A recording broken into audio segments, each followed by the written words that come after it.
Supreme court کے فیصلے کی توہین کر کے, کنٹمپٹ کر کے, خلاف ورزی کر کے آپ اعلانات کرتے رہے کہ سپریم کورٹ کا کوئی آرڈر نہیں آیا, پہنچو ڈی چوک, اور خود ڈی چوک پہنچنے سے پہلے بھاگ گئے. کس کو بے وقوف بنا رہے ہیں؟ کبھی تیاری کا بہانہ, کبھی 6 دن واپس آنے کا الٹیمیٹم. اصل کہانی یہ ہے کہ عوام نے آپ کو مسترد کر دیا ہے. عوام نے لشکر کشی کی سیاست اور منفی سیاست اور غنڈہ گردی کی سیاست کو مسترد کر دیا ہے. عوام نے تخریب کی سیاست کو, سازش کی سیاست کو مسترد کر دیا ہے. عوام کو پتا ہے کہ اب صرف ان کی خوشحالی, ان کی ترقی, ان کی معاشی بحالی, ان کا روزگار, مہنگائی کا خاتمہ, موجودہ حکومت اور وہ سیاست ان کو تسلیم ہے جو ان کا مستقبل کو انشور کرے. وہ سیاست جو املاک کو آگ لگائے, درختوں کو جلائے, پولیس والوں پہ ڈنڈے برسائے, پولیس والے شہید ہوں, ریاست کی رٹ کو چیلنج کرے, جو جتھے, مسلح جتھے اسلحہ لے کر انقلاب کا نعرہ لگائے, عوام اس کو اسی طرح مسترد کرے گی. یہ وہ شعور ہے, یہ وہ لکیر ہے جو کل ڈرا ہو چکی ہے. یہ آپ کو سمجھنا پڑے گا. 4 سال آپ نے ملک پہ رہ کر معیشت کا قتل کیا ہے. 4 سال آپ ملک پر رہ کر عوام کے روزگار کا قتل کیا ہے. آج بھاشن دے رہے آئی ایم ایف کے پریشر کا. آئی ایم ایف کے معاہدے کے اوپر عمران خان صاحب آپ نے دستخط کیے ہیں. آج پیٹرول جو مہنگا ہوا ہے وہ آپ کی وجہ سے مہنگا ہوا ہے, آپ کے اس معاہدے کی وجہ سے مہنگا ہوا ہے. جس معاہدے میں آپ نے دستخط کیے, جس دستخط اور اس معاہدے کے مطابق آپ نے یہ پیٹرول پرائس انکریز کرنے کا وعدہ کیا تھا آئی ایم ایف کے ساتھ, ہر مہینے اور پھر اس کے بعد 15 دن بعد پیٹرول اور پیٹرولیم مصنوعات کی قیمتوں میں اضافہ آپ کرتے تھے, کیونکہ آپ نے معاہدہ کیا تھا آئی ایم ایف کے ساتھ. آج اگر پیٹرول کی قیمت بڑھی ہے تو یہ قیمت آپ بڑھا کر گئے تھے, یہ معاہدہ آپ کر کے گئے تھے. اور یہاں تک کہ اس معاہدے کے اوپر نہ صرف قیمت بڑھتی تھی بلکہ اس کے اوپر ٹیکس بڑھتا تھا جو آپ کے لوگوں کے مافیاز کی جیبوں میں جاتا تھا اس وقت, اور بغیر کسی منصوبہ بندی کے بڑھتا تھا. صرف آئی ایم ایف کے ساتھ وعدے کی وجہ سے بڑھتا تھا, اس معاہدے کی وجہ سے بڑھتا تھا جس پہ آپ نے دستخط کیے تھے. نہ اس کے پیچھے کوئی منصوبہ بندی تھی. یہ بہت آسان فیصلہ تھا وزیر اعظم شہباز شریف اور اتحادی حکومت کے لیے کہ جس دن آئے تھے پیٹرول بڑھا دیتے. جو انفنڈڈ سبسڈی آپ نے دی, جس کو آپ کے وزیر خزانہ نے مسترد کیا, جس کو سیکرٹری خزانہ نے مسترد کیا, جس کو آپ کی کابینہ کے پاس آپ لے کر ہی نہیں گئے, جس دن آپ کو پتا چلا کہ عدم اعتماد کامیاب ہونے والی ہے, آپ نے اس دن یہ سبسڈی دی. یہ وہ انٹینشن ہے جو ظاہر کرتا ہے. اور 4 سال آپ سبسڈی دی اور اس کے اوپر آپ نے ٹیکس دیا جو آپ کے کارٹلز اور مافیاز کی جیبوں میں گیا. ہم نے وہ ٹیکس ختم کیا ہے. اور اس کے بعد جو امپورٹنٹ بات ہے, روپے کی قدر میں قیمت جس کا آپ کو ٹی وی سے پتا چلتا تھا جب آپ وزیر اعظم تھے, آج آپ اس پر بھاشن دے رہے ہیں کہ ڈالر کی قیمت کیا ہو گئی ہے. ڈالر کی قیمت 189 روپیز پر آپ نے پہنچائی ہے عمران خان صاحب, جس کی وجہ سے سبسڈیز کی پرائس انکریز ہوتی ہے, جس کی وجہ سے آپ نے آئی ایم ایف کے ساتھ اگریمنٹ کیا ہوا ہے. یہ تمام نالائکی, نااہلی اور بوجھ جو عوام آج بھگت رہی ہے, جس کی وجہ سے آج ہمیں مشکل فیصلہ کرنا پڑا ہے, دل پہ پتھر رکھ کر کرنا پڑا ہے, یہ آپ کی وجہ سے ہوا ہے. اس سے آپ کبھی بھی, اس جرم سے آپ کبھی الگ نہیں ہو سکتے. آپ کو جواب اور حساب دونوں دینا پڑیں گے. اس کے بعد آپ یہ کہہ رہے ہیں کہ تشدد کیا گیا.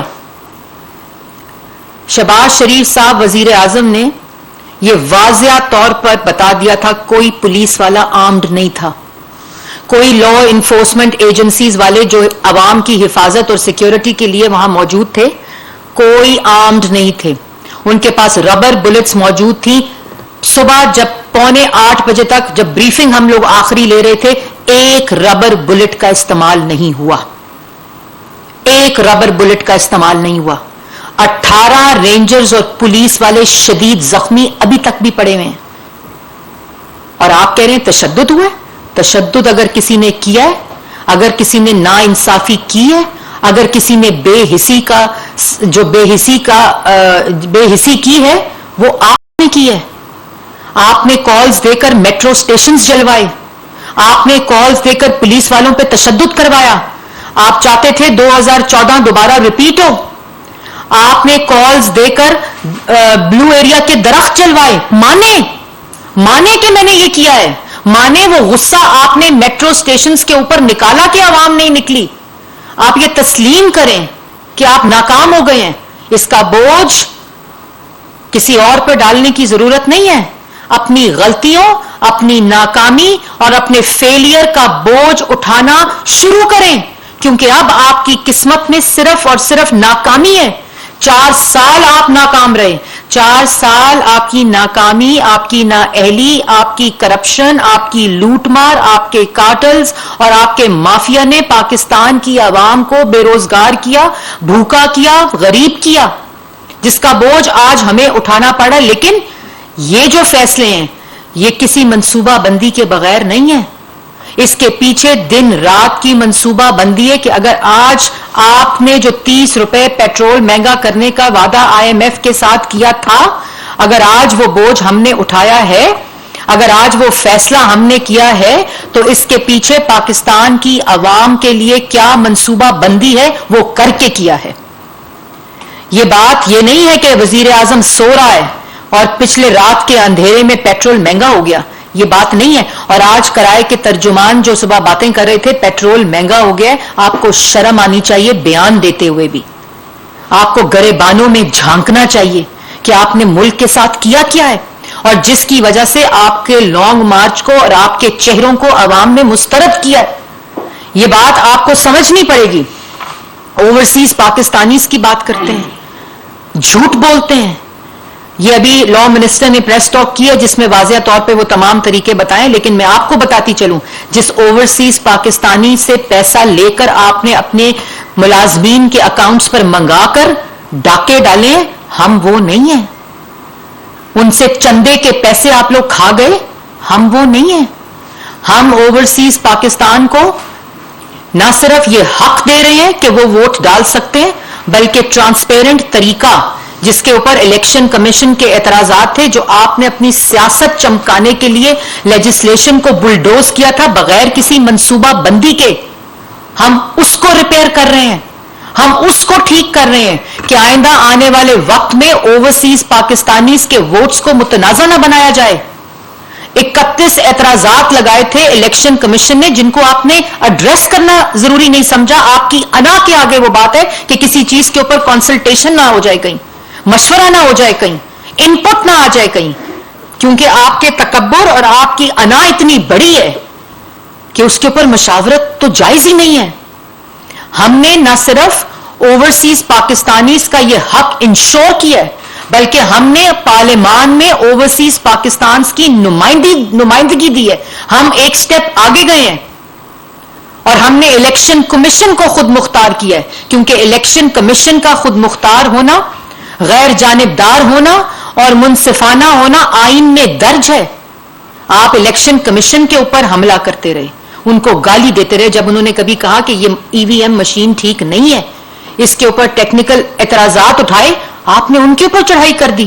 جب اوورسیز پاکستانیز کے اوپر سینٹ کی کمیٹی نے اور جب پارلیمان نے اور جب الیکشن کمیشن نے کہا کہ اس کے طریقہ کار کو, اس کی منصوبہ بندی کو فول پروف کر لیں تاکہ جو اوورسیز پاکستانیز ہیں ان کے ووٹ کو متنازع نہ بنایا جائے, لیکن جس کو RTS بیٹھنے کے بعد اقتدار لینے کا عادت ہو, جس کو ڈسکا میں الیکشن کمیشن کے اوپر عملے کو چوری کرنے اور ووٹ کے بکسے چوری کرنے کی عادت ہو, اس کو کیا پتا مشاورت کیا ہوتی ہے, اس کو کیا پتا منصفانہ الیکشن کیا ہوتا ہے, اس کو کیا پتا غیر جانبداری کیا ہوتی ہے الیکشن کے اندر. تو ہم نے ووٹ کا حق بھی دیا ہے اوورسیز پاکستانیز کو. عمران خان صاحب, اس پہ سیاست نہ کریں. آپ نے ان کے پیسے پہ, ان کے چندے پہ, ان کی کنٹریبیوشنز پہ سیاست کی ہے. کبھی سیلاب کے نام پر پیسہ منگا کر اپنی جیبیں بھری ہے, کبھی چندے کے نام پر پیسہ منگا کر اوورسیز کے جذبات کے ساتھ کھیل کر ان کے پیسے منگا کر یہاں اپنے ذاتی ملازمین کے اکاؤنٹس میں ڈالا ہے, جس کو 8 سال آپ جواب نہیں دے رہے الیکشن کمیشن کے اندر. تو واضح طور پر میں آپ کو بھی بتانا چاہتی ہوں اور عوام کو بھی بتانا چاہتی ہوں کہ ووٹ کا حق بھی حاصل ہے جس کی منصوبہ بندی الیکشن کمیشن کر رہا ہے. پارلیمان کے اندر نمائندگی دی جا رہی ہے, پاکستان کی 75 سالہ تاریخ میں پہلی دفعہ ہو رہا ہے, جس کے طریقہ کار اور جس کی منصوبہ بندی پارلیمان اور الیکشن کمیشن کر رہی ہے.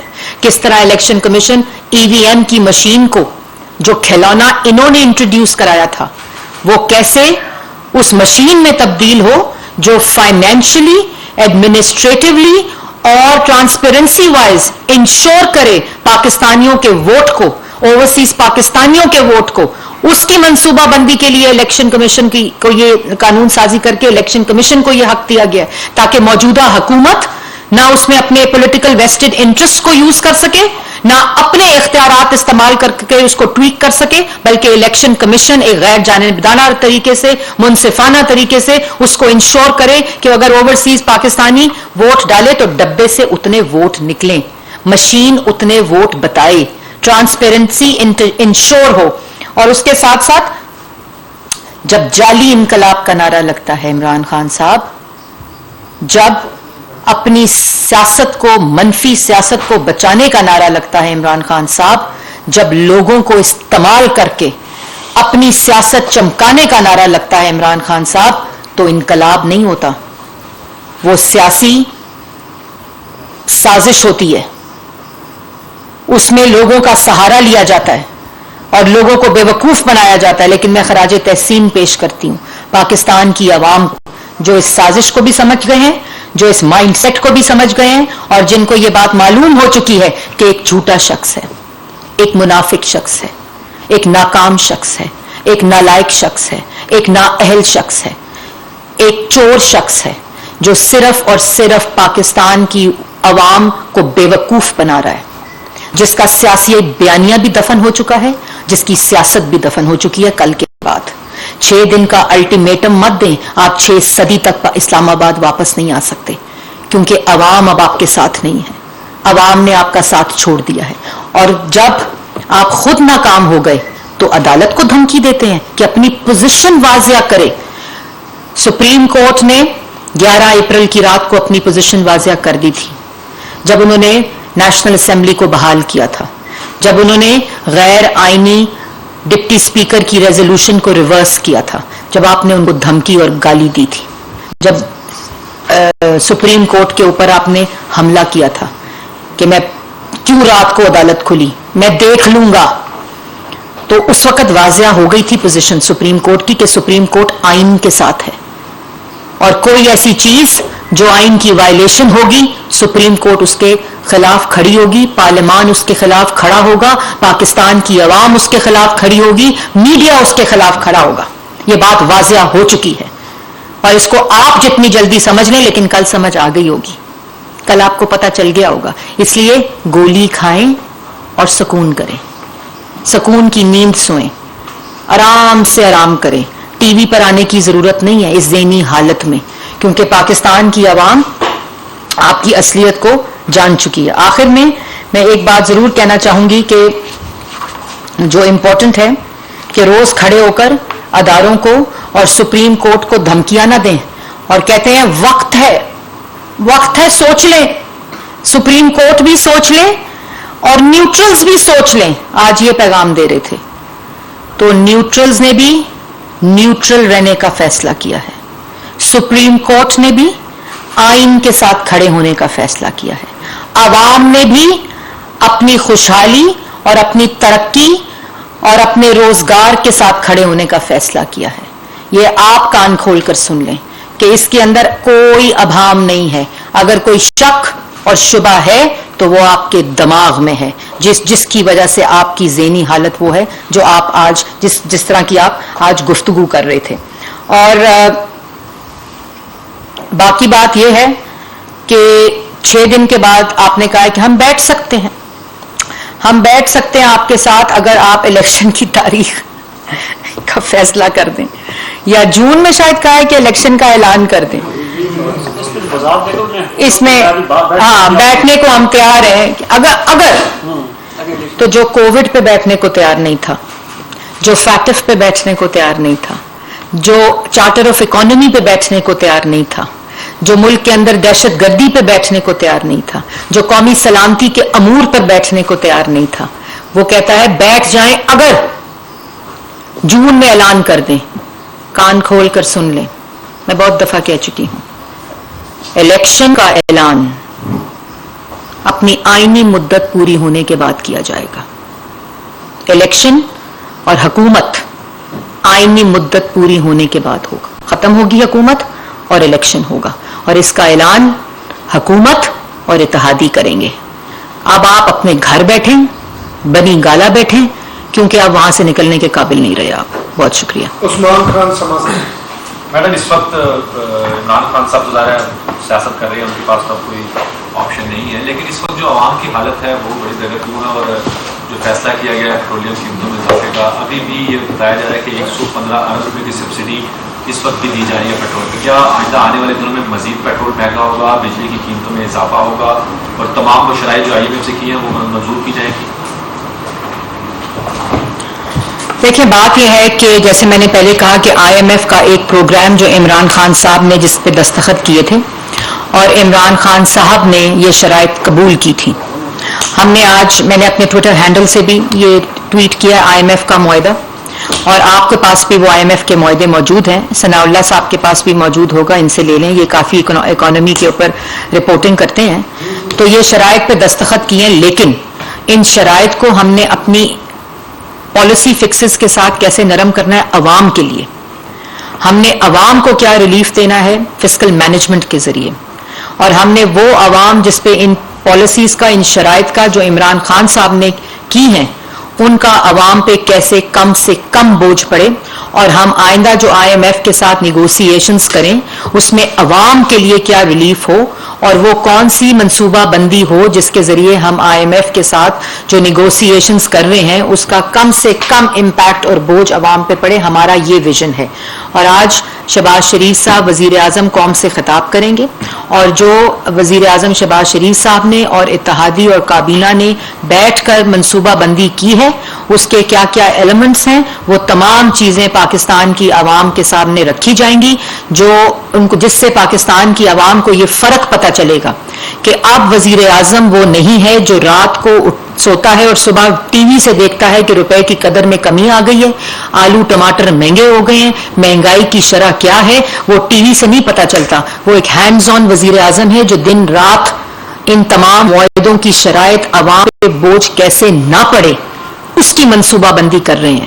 وہ یہ کیبنٹ وہ کیبنٹ ہے جو ایک فیصلہ کرنے کے لیے, یہ ہم پہ بڑی تنقید ہے, آپ فیصلہ کر دیں, جلدی فیصلہ کر دیں. یہ فیصلہ ہم پہلے دن بھی کر سکتے تھے, کیونکہ یہ معاہدہ ہم آرام سے بتاتے کہ یہ سمری عمران خان صاحب کی ہے, ہم آرام سے بتاتے کہ یہ معاہدہ عمران خان صاحب نے دستخط کیے ہیں, اور ہم 100 روپیہ, جو انہوں نے 100 روپیہ بڑھانا تھا, اور ہم کہتے جی ہم نے پیٹرول کی قیمت بڑھا دی ہے, اللہ اللہ خیر صلی اللہ, لیکن ہمارے نصب العین, ہمارا مینیفیسٹو مسلم لیگ نون کا اور اتحادیوں کا عوام کو مہنگائی دینا نہیں ہے. یہ اتنا مشکل فیصلہ تھا, یہ دل پر پتھر رکھ کے فیصلہ کیا گیا, لیکن خالی فیصلہ نہیں ہے, یہ منصوبہ بندی ہے.